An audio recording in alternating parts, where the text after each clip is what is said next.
ओम युवा भारत हासी में आपका स्वागत है। चैनल को सब्सक्राइब कर बेल आइकन पर क्लिक करें।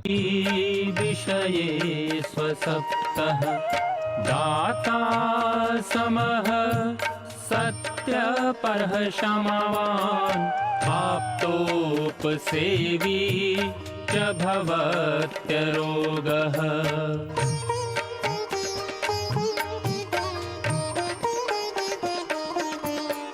मतिर्वचः कर्म सुखानुबन्धी सत्वं विधेयं विशदा च बुद्धिः ज्ञानं तपः तत्परता च योगे यस्यास्ति तं नानुतपन्ति रोगाः।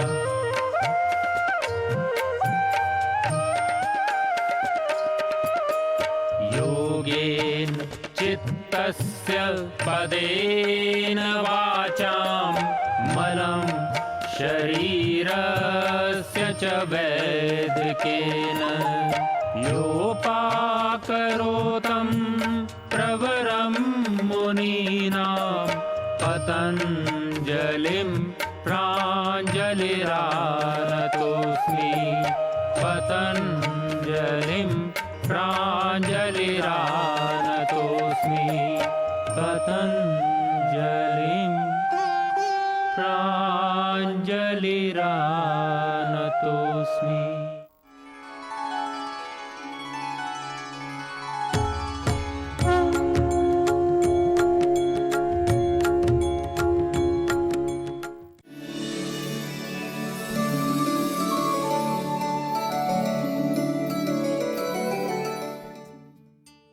हम चर्चा कर रहे थे कि किस तरह से नींद आ सकती है, किस तरह से नींद नहीं आती, किन कारणों से नींद नहीं आती, किन कारणों से नींद आती है। तो ये आपने जाना समझा, जरूरी है नींद मनुष्य के लिए, मनुष्य जीवन के लिए। तो कई बार ऐसा होता है कि लोगों को जो है नींद कम आए तो हम कैसे उसको दूर करें, ये बड़ी एक समस्या है। तो जो कारण है नींद नहीं आने का कारण है, लगभग हर किसी को पता होता है कि मुझको नींद नहीं आ रही है, तो क्यों नहीं आ रही है। तो फिर भी आयुर्वेद के अंदर, आयुर्वेद के शास्त्रों के अंदर उसके लिए समाधान, जो उपाय बताए हैं, कुछ उपाय हम आपको बताने का प्रयास करते हैं। तो उसमें जो मुख्य कहा कि नींद के लिए सर्वोत्तम माना गया है कि मालिश और उबटन।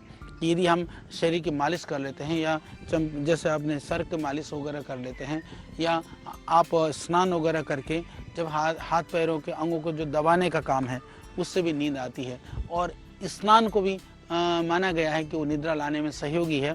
तो ध्यान रहे, खाना खाने के तुरंत बाद स्नान तो नहीं करना चाहिए, परंतु यदि आपने भोजन किया है, यदि 2 घंटे बीत चुके हैं, तो सोने से पहले आप स्नान भी कर सकते हैं। स्नान करने से नींद अच्छी आती है, पर ये सोने से पहले स्नान ये एक नियम नहीं है, ये नींद लाने के लिए ज़रूरी है। पर कम से कम भोजन किए हुए 2 घंटा होना ज़रूरी है। और नहीं तो आप रात को सोने से पहले आप अपने हाथ पैरों को अच्छी तरह से धो करके और बढ़िया ढंग से पोंछ लेते हैं, और थोड़ा तेल लगा करके अपने पैरों के तलुओं को मालिश कर लेते हैं, हाथों को थोड़ा मालिश कर लेते हैं। तो इससे नींद आने की पूरी तरह से संभावना है। और स्निग्ध पदार्थों के साथ में आप जैसे जो दूध है, चावल का सेवन है, वह भी निद्रा लाने में कारण माना गया है। वैसे दही भी निद्रा लाने के लिए सहयोगी माना गया है, पर रात्रि को दही सेवन निषेध है, क्योंकि वो कफ बढ़ाता है। तो इसीलिए यदि आप दिन में मट्ठे का सेवन करते हैं, दिन में दही का सेवन करते हैं, तो भी रात को नींद आने में सुविधा रहती है। और राजस्थान में तो उसमें दही में, मट्ठे में जौ का जो घाट है, जिसको राबड़ी भी बोलते हैं, वो भी ज़बरदस्त नींद आती है। तो हमने देखा दिन में भी सेवन कर लें तो दिन में नींद आने शुरू हो जाती है। तो किसी को दूध से नींद आती है, किसी को दही सेवन करने से नींद आती है। तो दिन में दही या मट्ठे का सेवन भी रात्रि को नींद लाने में वो सहयोगी है। प्याज का सेवन, प्याज जो है वह बहुत ही निद्रा कारक होता है। प्याज अलग अलग तरह से सलाद के रूप में या दूसरे जो भी उपाय चटनी के रूप में आप लेते हैं तो भी नींद लाने में वो सहयोगी है।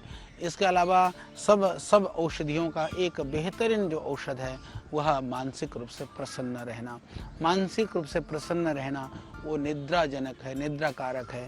तो श्रद्धेय मुरारी बापू जी एक बार कहीं प्रसंग में चर्चा कर रहे थे। बापू से किसी ने पूछा कि बापू कि बोले जब सत्संग में आते हैं तो नींद आती है, और बोले जब हम फिल्म में जाते हैं, जब इस तरह के गाने बजाने वाले में जाते हैं तो वहाँ नींद नहीं आती है। तो बापू ने उत्तर दिया था कि बोले वो जो है वो कांटों की सेज है, जहाँ जाते हैं तो वो कांटे हैं, वो जीवन के लिए भी कांटे हैं और आगे जाकर के फल के रूप में भी कांटे ही मिलेंगे। तो वहाँ कांटों की सेज होती है, इसलिए नींद नहीं आती है। पर बोले सत्संग, ये जो आध्यात्मिकता, यह तो फूलों की सेज है, ये तो बहुत इतनी सुंदर खुशबूदार फूल है। तो बोले आप उस सेज में लेटते हैं तो नींद आने, कई लोगों को सत्संग में नींद आने लगती है, वैसे ही नींद नहीं आती है।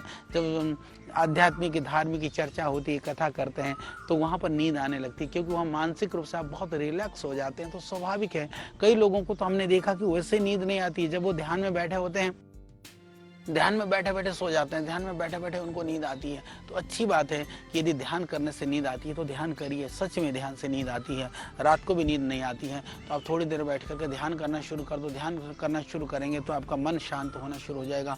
जब आपका मन शांत हो जाएगा नींद जरूर आएगी। कई लोगों को जो रुचि के अनुसार जो बहुत ही धीमे धीमे मंद मंद जो गीत है, संगीत है, म्यूजिक है, यदि आप उसको धीमे धीमे बांसुरी की आवाज़ है, धीरे धीरे कोई गान भजन संगीत है, उसको सुनते हैं तो ये बहुत ही नींद आने लगती है। उससे आपको रिलैक्स मिलता है, रिलैक्सेशन, आप पूरा एकदम अपने आप को शांत और बहुत ही अपने आप को बहुत अच्छा आप अनुभव करने लगते हैं। तो इससे भी नींद आप ला सकते हैं। इसी तरह से आयुर्वेद के अंदर लिखा है कि आँखों में, सर पे, मुख में आरामदायक मलहम का प्रयोग करने से भी, यदि आप बहुत अच्छी तरह के कोई मलहम है, अंजन है, उसको लगाते हैं, सुखकर अंजन को लगाते हैं, या सौम्य कोई नेत्र की औषधियों को डालते हैं, तो वह भी नींद लाने में सहयोगी है, उससे निद्रा अच्छी आती है। इतना ही नहीं, सोने के लिए कहा कि सोने के लिए जैसे हमने पहले भी कहा कि बहुत आरामदायक बिस्तर हो, शांत जगह हो। जब बिस्तर देख करके नींद आए इतनी सुंदर, तो इसीलिए हमेशा ध्यान रखिए जो सोने का स्थान है वो बहुत ही शांत होना चाहिए, और जो सोने का जो स्थान है वहाँ पर जो बिस्तर है वो बहुत साफ़ सुथरा होना चाहिए, हमेशा ध्यान रख लीजिए। वैसे तो पहनने के वस्त्र भी साफ़ सुथरे होने चाहिए, पर सोने की जगह पर, क्योंकि कई बार ऐसा होता है कि हम पहनने के वस्त्रों को तो हम प्रतिदिन धोते हैं, प्रतिदिन धो कर के पहनते हैं, पर सोने वाली जगह पर भी यदि प्रतिदिन यदि बिस्तर का जो बेडशीट है आप चेंज नहीं करते हैं तो कम से कम 3-4 दिन में तो बदलना ही चाहिए। क्योंकि कई बार ऐसा होता है, हमने देखा 10-10 दिन, 15-15 दिन तक उसी बेडशीट पर आप सोते रहते हैं। ये जरूर है कि उसको आप धोते रहें, सुबह उठ करके अच्छी तरह से बिस्तर को साफ करें, झाड़ें, ये बहुत ज़रूरी है। इसके अतिरिक्त कहा कि नींद लाने के लिए आयुर्वेद के अंदर प्राकृतिक जो सुंदर सुंदर जो सुगंधित द्रव्य हैं, उन द्रव्यों को कमरे में रखना या उनको सूंघना, या इस तरह से पुष्प गुच्छा आदि के लिए भी विधान किया। जो आजकल गमलों के अंदर में हम अलग अलग तरह के जो फूल रखते हैं, तो ये बहुत ही महत्वपूर्ण माना गया है कि उससे भी नींद आती है। हालांकि आयुर्वेद के अंदर इस तरह के जैसे सहदेवी का पौधा है उसको रखना ही, या आपका कागजंगे का जो टुकड़े को काट करके सिरहाने पर रखना, सेमल के जो उसके रुआ है उस रुए का तकिया बनाना, और इसके अतिरिक्त इस तरह के बहुत सारे प्रयोग, बहुत सारे उपाय। इस तरह से जो हमारे गुल बकावली है उसके पौधे को आप गुलदस्ते की तरह से कमरे में रखिए, उसमें से भिनी भिनी खुशबू आती है। तो इस तरह से प्राकृतिक जो खुशबूदार पुष्प हैं, आजकल तो गुलाब भी आप लाते हैं, गुलाब के जो है बहुत सारे लोग उसको गुलदस्ते पे बना करके रखते हैं, पर वो गुलाब भी उसमें खुशबू नहीं है। हो सके तो देसी गुलाब तो मैं कहता हूँ कि एक माला भी, कई बार कोई हमको आकर के जो माला पहनाते हैं, माला देते हैं, हम देखते हैं कि उसको रख दें, यदि गाड़ी में भी रख दें पूरी गाड़ी खुशबू से महकने लगती है। यदि उसको कमरे में रख दें, ऑफिस में भी हम देखते हैं कि पूरा ऑफिस जो है बहुत सुगंधित होने शुरू हो जाता है, महकना शुरू हो जाता है। तो इस तरह की जो प्राकृतिक जो सौम्य जो खुशबू है, जो उसमें से निकलने वाली जो भिनी भिनी जो सुगंध है, वह निद्राजनक है, वो सुख कारक है, वो तृप्ति कारक है, वो आनंददायक है, वो मन को प्रसन्न करने वाला है। तो इस तरह से हो सके तो उसको भी अपने को करना चाहिए। और नहीं तो आजकल तो विविध तरह के दूसरे उपाय हैं। बाजार के अंदर जो एसेंशियल ऑयल मिलते हैं, प्राकृतिक तेल को लीजिए, तेल को लेकर के ऐसा एक छोटा सा बर्तन आता है, उसके नीचे दिया जला देते हैं, ऊपर थोड़ा सा पानी डाल करके उसके अंदर 2-4 बूंद उसको टपका देते हैं और रात भर पूरी खुशबू आपके कमरों में उससे फैल जाती है। सस्ता भी है, लाभकारी भी है। इसको आजकल लोग, बहुत सारे लोग जो एरोमा थेरेपी के नाम से इसको बात को करते हैं। एरोमा थेरेपी वस्तुतः सबसे ज़्यादा निद्रा के लिए, मानसिक तनाव के दूर करने के लिए बहुत ही लाभकारी है। तो सबका जो सबसे बड़ा जो समाधान है वो तो ध्यान है, वो तो साधना है, वो तो मन को मजबूत करना ही है।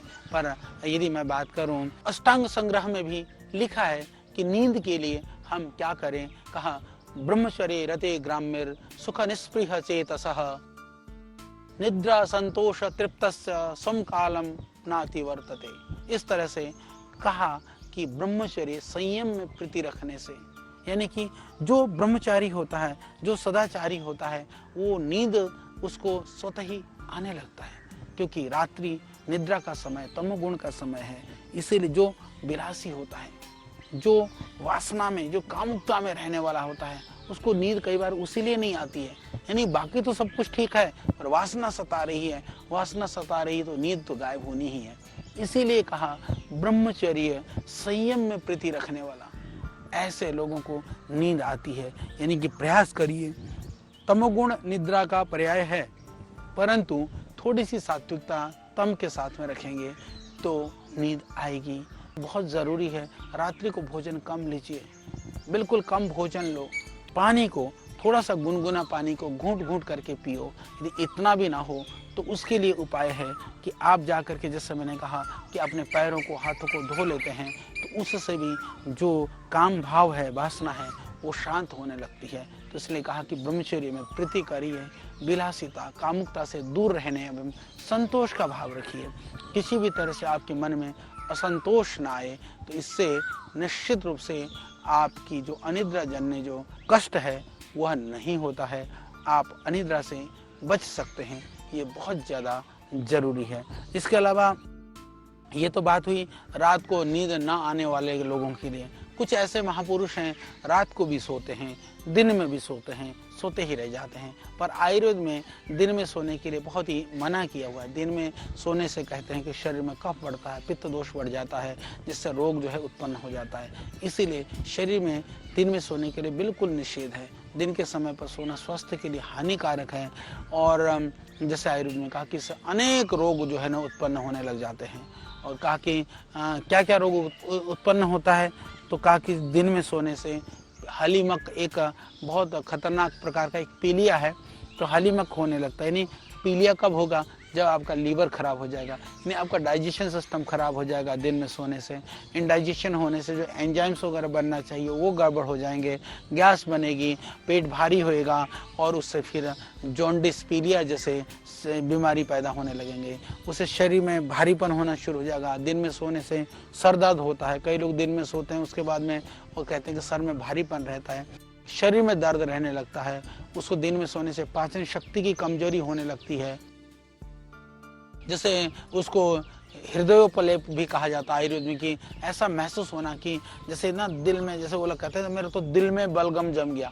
यार वैसे दिल में बलगम तो नहीं जमता, पर ऐसा लगता है कि कोई चीज़ हार्ट में चिपक गई हो, भारी भारी सा महसूस होना, ऐसा महसूस होने लगता है। शरीर में सूजन बढ़ जाती है। जिनकी थोड़ी बहुत स्वेलिंग हो, दिन में सोएंगे तो सूजन, स्वेलिंग बढ़ जाएगी।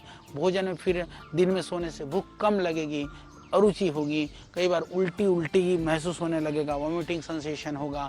और किसी को आप देखेंगे कि नाक में सूजन है, किसी को माइग्रेन है, आधा सर में दर्द है, या किसी को जो आर्टिक एरिया जो सित पित्त वगैरह है, जिसको छपा की बीमारी कहते हैं, या मुंह में छाले हो जाना, फोड़े फुंसियाँ होना, खुजली होना, तंद्रा, सुस्ती आना, खांसी होना, गले की बीमारियां होना, इस तरह से बहुत सारी बीमारियां आयुर्वेद में गिनाया गया। इतना ही नहीं, और कहा कि इससे बुद्धि और स्मरण शक्ति भी कम हो जाती है। जो दिन में सोते हैं उनकी स्मरण शक्ति की भी कमी हो जाती है। इसी तरह से कहा कि जितने भी रक्तवाह जो हमारे स्रोत हैं, रक्त को जो शुद्ध करने वाले जो हमारी जो नाड़ियाँ, नस नाड़ियाँ हैं, उनमें भी अवरुद्ध हो जाता है, बुखार भी हो जाता है। और का जो दिन में सोते हैं उनकी बौद्धिक क्षमता, कार्य करने की क्षमता और शारीरिक क्षमता भी कम हो जाती है। और जो दिन में सोते हैं उनको जितने भी जो टॉक्सिक जैसे होता है ना, बॉडी का जो रेजिस्टेंस पावर है, शरीर की जो रोग प्रतिरोधक क्षमता है वो कम हो जाती है। तो इसीलिए बहुत ज़रूरी है जो मोटे हैं या जो स्निग्ध पदार्थों का सेवन करते हैं या जो कफ प्रकृति के रोग हैं, जिनको जोड़ों में दर्द है या जो अलग अलग तरह के जो विष जैसे हम कृत्रिम विष जैसे सांप काटे को भी हम कहते हैं कि उसको सोना नहीं, तो ऐसे लोगों को तो बिल्कुल भी नहीं सोना चाहिए। ध्यान रहे, मोटा सोएगा तो मोटापा बढ़ेगा, तो इसीलिए इनको बिल्कुल नहीं सोना चाहिए, या ध्यान रखिए। और हमको ये प्रयास करना चाहिए कि जो दिन में सोते हैं फिर रात को नींद नहीं आती है। हम कईयों को पूछते बोले रात को नींद नहीं आती गुरुजी, दिन में नींद आती है। अरे भाई, दिन में सोना बंद कर दे, एक दिन बंद कर दे, 2 दिन बंद कर दे, रात को नींद आएगी। क्यों नहीं आएगी? जरूर आएगी। कई लोग कहते हैं गुरुजी रात को नींद नहीं आती इसलिए हम सोते रहते हैं। कब तक भाई सोते हैं? दिन में 10-10, 11-11 बजे तक सोते रहते हैं। मैं कहता हूँ भाई, एक दिन 5 बजे उठ जाओ, फिर कितनी भी नींद आए बिल्कुल मत सोना, बिल्कुल मत सोना, दिन में भी मत सोना। फिर देखो शाम को क्यों नहीं नींद आएगी। हम अपनी दिनचर्या को खराब कर देते हैं, फिर हम कहते हैं कि हमारी तो वही दिनचर्या है। भाई, दिनचर्या खराब करी हुई है तो उसको ठीक करो। सोने के समय पर सो, खाने के समय पर खाओ, उठने के समय पर उठो। यदि जिंदगी में हम इतनी चीज को भी नहीं कर सकते तो हम क्या बड़ा काम करेंगे। यदि कर भी लिया तो वो किस काम का? जो आपको भोजन ना दे, जो आपको निद्रा ना दे, वो काम तो व्यर्थ है। भोजन और निद्रा ही हमारे जीवन के महत्वपूर्ण आवश्यकताएं हैं, या ध्यान रखिए। तो इसी तरह से कुछ अपवाद है कि जैसे कहा कि फिर क्या बिल्कुल भी नहीं सोना है क्या आप कहेंगे? मैं कहूँगा हाँ, नहीं, सब चीज़ के लिए थोड़ा अपवाद होता है। इसी तरह से ग्रीष्म ऋतु में रात्रि की जैसे अवधि कम हो जाती है, गर्मी में क्योंकि देर और अंधेरा होता है, जल्दी उजाला हो जाता है, उस समय पर कई बार जो है गर्मी की वजह से शरीर में जलीय तत्वों के जो अधिक शोषण होने से वायु बढ़ जाती है। तो इस स्थिति में सामान्य रूप से कभी कभी गर्मी में आधा घंटा आप विश्राम करने की अनुमति है। ये आयुर्वेद में अनुमति है, सोने के लिए नहीं कहा कि सोना जरूरी है। भाई, थोड़ा आलस्य प्रमाद है। तो हम, क्योंकि कई लोग ऐसे भी हैं, मुझे पता है, वो कहेंगे आचार्य जी ने जो कहा वही करना है। तो भाई, गर्मी में आधा घंटे का अनुमति आपको है, वो मेरे अनुसार नहीं, वो आयुर्वेद के अनुसार है। इसके अलावा कुछ अन्य स्थितियों में भी दिन में सोने के लिए मनाही नहीं है, जैसे कोई अध्ययन आदि के द्वारा या रात्रि के संगीत गायन, जो भी इस तरह के कार्यों से, या रात्रि के जो काम किया हुआ है, रात्रि की जिनके ड्यूटी है, रात को जो काम करते हैं, या कई लोग ऐसे हैं जिन्होंने नशा करना मना है, किसी ने नशा वगैरह किया हो, ऐसी स्थिति के लोगों के लिए रात को दिन में सोना उनको मना नहीं। या जो बहुत ज़्यादा थक गए हों, कोई ऐसा काम कर लिया हो, बहुत दूर से चल करके आए हों, जिनके पास बहुत थकावट हो, या जिनको बहुत दस्त लग रहे हों, जिनके शरीर में बहुत दर्द हो, जिनको बहुत सांस लेने में परेशानी हो, ऐसे होने पर, या जो बहुत बुजुर्गों को दिन में सोना मना नहीं है, दिन में सो सकते हैं। बच्चों को दिन में सोने के लिए भी अलाउ है। या देह के अंदर, शरीर के अंदर जो बहुत ही क्षीणता होने पर, कमजोरी आने पर, या कभी हम लोग गिर गए हों, घाव लग गई हो, चोट लग गई हो, किसी वाहन वगैरह में, जैसे कई बार होता है ऐसी गाड़ी में खटारा बस आपको मिल गई हो, आप कहीं यात्रा करके आ रहे हो। हमारे भारतवर्ष के अंदर कई सारे मार्ग ऐसे हैं कि आदमी जो यात्रा कम करता है पर ज़्यादा एक्सरसाइज ज़्यादा कर लेता है, ऐसी स्थिति में थक जाता है। थक जाए तो आकर के आप दिन में थोड़ा सा विश्राम कर सकते हैं। और कभी कभी जो है आपको बहुत शोक की कोई बात हो गई, भय की कोई बात हो गई, हम जैसे 2 चीज़ें हैं, क्रोध से, शोक से, भय से नींद नहीं आती है, पर कभी कभी ऐसी स्थितियां पैदा हो जाए, कई शोक की घटना है, भय की घटना है, पर आप दिन में थोड़ा सा यदि आपको झपकी आती है, नींद आती है, तो आप ज़रूर सोना जरूरी है। उससे आपकी धातुएं बढ़ेंगी और थोड़ी शक्ति संतुलित रहेगी। यानी जिन कारणों से नींद नहीं आती है, वो कारण पैदा हो जाए तो फिर दिन में नींद आए तो भी थोड़ा सा सोच सकते हैं। ये आयुर्वेद हमको विधान करता है। और निद्रा अवस्था में क्या होता है कि बढ़ा हुआ जो कफ होता है वो भी थोड़ा शरीर का पोषण करता है और इससे आयु ठीक रहती है। तो रात को थोड़ा सा, जैसे सोने की बात मैंने की, भोजन के विषय में हम भोजन के संदर्भ में चर्चा करेंगे। ध्यान रखिएगा, रात को भोजन हमेशा हल्का लेना, सोने से 2 घंटा पहले लेना ठीक ढंग से, क्योंकि भोजन पचेगा नहीं तो नींद में बाधा उत्पन्न करेगी। इस तथ्य को ध्यान में रखते हुए हमको यह ध्यान रखना है कि रात के समय पर जितना संभव हो सके भोजन थोड़ा जल्दी करें, सोने से पहले करें, और थोड़ा सा भोजन कम करें और सोने से 2 घंटा पहले तो भोजन होना ही चाहिए। तो इसके अलावा रात को थोड़ी देर भ्रमण करें, क्योंकि दिन में भोजन के बाद हमको काम करना पड़ता है, रात्रि को भोजन के बाद में हम लोग कई बार क्योंकि हमको कुछ करना होता नहीं है, थोड़ी देर भ्रमण करें, पैदल चलें कुछ देर के लिए। फिर उसके बाद में जैसे हमने कहा कि रात को दही वगैरह नहीं खाना है, दही के अतिरिक्त जो है हमको खीरा आदि, मूली आदि जो सलाद हैं उनका सेवन भी नहीं करना है। उसके अलावा हमको रात्रि को अचार वगैरह भी नहीं खाना है। तो ये ध्यान रख लेना, क्योंकि अभिसंधि होता है दही, तो वो स्रोतों में रुकावट पैदा करता है। ये सारे चीज़ जा करके वायु और कफ को बढ़ा देते हैं। तो जो वायु और कफ को बढ़ाने वाले जो पदार्थ है उनका सेवन नहीं करना चाहिए, क्योंकि वैसे भी रात्रि को वायु और कफ बढ़ जाता है। तो यदि वायु कफ स्वाभाविक रूप से भी बढ़ता है, वायु कफ बढ़ाने वाले यदि आप भोजन का सेवन करेंगे तो जो है, क्योंकि भोजन की प्रक्रिया, पाचन की प्रक्रिया सोते समय भी होती रहती है, ऐसी स्थिति में स्रोतों में रुकावट की संभावना रहती है, उससे नींद गड़बड़ी हो जाती है। चयापचय की जो पाचन की प्रक्रिया है वो उसमें बाधा पहुंच जाता है और बहुत ही ज़्यादा जो है उससे आप देखेंगे शरीर का जो टॉक्सिक लेवल है वो बढ़ जाता है। इसीलिए रात्रि को इन पदार्थों का सेवन के लिए निषेध किया गया है। तो ये रात्रिचर्या मैंने आपको बताने का प्रयास किया है कि किस तरह से हम अपनी रात्रिचर्या कर सकते हैं, किस तरह से नींद आ सकती है, किस तरह से हम निद्रा को प्राप्त कर सकते हैं, कब सोना चाहिए और रात्रि को क्या खाना चाहिए। तो इसके लिए ज़रूरी है कि हम जो इन रोगों का जो, जैसे मैंने कहा कि जो स्रोतश को रुकावट करने के जो जितने भी पदार्थ हैं उन पदार्थों से हम बचें। और रात को पढ़ते समय भी, जैसे हमने कहा, रात को पढ़ने के लिए भी कम प्रकाश हो तो हमको पढ़ना नहीं चाहिए, पूरे प्रकाश में आप पढ़िए। और रात्रि को थोड़ा कम पढ़ें, प्रातः काल यदि हम पढ़ें तो ज़्यादा स्मरण रहता है। पर हम देखते हैं कि आजकल की जो हमारी युवा पीढ़ी है वो रात को ज़्यादा पढ़ती है। वो कहते हैं जी रात को वातावरण शांत रहता है, आदत ऐसी उल्टी पड़ गई है। आदत को तो डालने से डर जाता है, पर मैं आपको बताना चाहता हूँ कि रात्रि से ज़्यादा प्रातः काल पढ़ा हुआ ज़्यादा याद रहता है। और रात को क्योंकि वातावरण रात्रि से ज़्यादा सुबह का शांत होता है, इसीलिए यदि हो सके तो सुबह पढ़ने की आदत डालिए, क्योंकि रात को पढ़ते समय आंखों में जोर पड़ता है। तो रात को ज़्यादा देर तक पढ़ने वाले बच्चों का वो आंखें की रोशनी भी कम होने की संभावना रहती है। तो इसीलिए आयुर्वेद के अंदर जो है रात्रि को, जैसे हमने कहा कि हमको बहुत ज़रूरी है कि इन चीज़ों का ध्यान रखें, जो करने के लिए, जो हमारे लिए रात्रि के लिए जिनका विधान किया गया है उनको करें, और जिनका निषेध किया गया है उनसे बचें। यदि हम ऐसा करते हैं तो हमारा शरीर भी ठीक रहेगा, स्वस्थ रहेगा, निरोग रहेगा। इसलिए इन बातों को हमने बताने का प्रयास किया है। ऋषियों के ज्ञान से लेकर प्रकृति के वरदान तक, आयु के विज्ञान से लेकर आयुर्वेद के सिद्धांत तक, प्राचीन चिकित्सा पद्धति के हर पहलू का प्रासंगिक विवेचन। ऋषिकल श्रद्धेय आचार्य बालकृष्ण जी द्वारा सरल भाषा में स्वरचित सृजन, हिंदी, अंग्रेजी सहित विश्व के 70 से अधिक भाषाओं में लाखों की संख्या में प्रकाशित बेस्ट सेलर अद्वितीय ग्रंथ आयुर्वेद सिद्धांत रहस्य आज ही करना है।